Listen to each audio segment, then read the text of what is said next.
a week from now, we will be in the All-Star Game festivities. And the night before the All-Star Game will be the Home Run Derby. And that is a big event that brings a lot of eyeballs to the sport. And it'll be fun because with the current format and the clock, it has tended to be fun. Ronald Acuna is going to be there. He's awesome. But Shohei has already said he's not doing it. Aaron Judge has already said he's not doing it. Pete Alonso confirmed yesterday he's a two-time winner, said he's not doing it. And they all point to some version of it takes a real toll on your body to swing a bat like that over and over again. And I am more focused on trying to win a World Series, trying to continue having a great year. Alonso didn't say this, but he's in a contract year, and he's had a great first half. He doesn't want to do anything to screw up his rhythm, so he'll be at the All-Star Game, but he will not participate in the Home Run Derby. That's a long way of me asking you this. Are we at risk of watching this signature event go way of the NBA dunk competition where the biggest stars decide to start sitting it out for one reason or another? I don't necessarily think so, Gary, because each year we have this new wave of young talent that comes in and they become the next class of those sluggers, right? And think about it. I do believe the players think about this as well.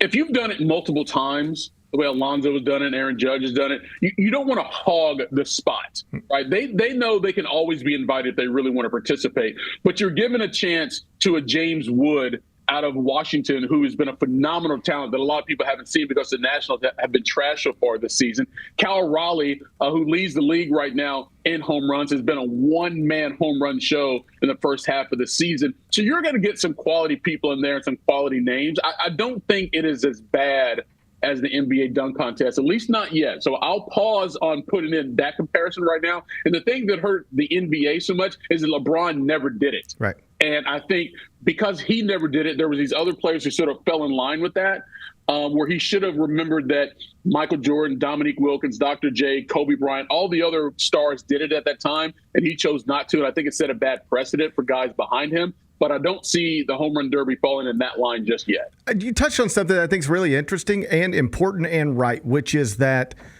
there's something to be like, it's very easy for Ja Morant to say, I don't want to do it if LeBron never did it. Because like, if right. if it was beneath him, then maybe it's beneath me. I don't want to do something that he thought was beneath him.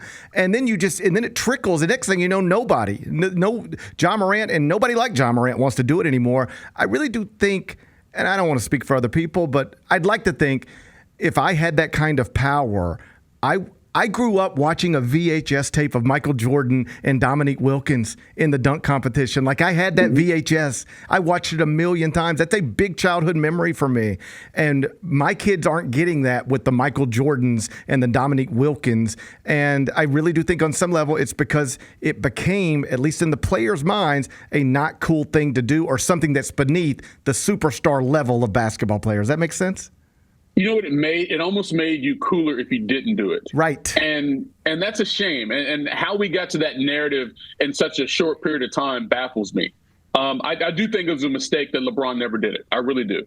Regardless of how great his career has been, it was a mistake that he never entered that contest. And I think it's a mistake that Ja never did it either, especially when he first got to the league, because he came into the league after those exploits at Murray State, and a lot of those highlights were dunks in games, and we know how athletic he is and the things he's done in games so far. Like he should be in there, like Anthony Edwards should be in there, like those guys should be in at the early part of their careers. It makes sense. I'm not saying they have to do it forever. Jordan didn't do it forever, neither did Dominique, but I think you owe it to the fans for that event, for your stars to be there at some point, because it also, again, continues a precedent that is set that the biggest names and most athletic guys realize that's a showcase and they want to be a part of it for the sake of the league. The Gary Parrish Show, live weekdays at 10 a.m.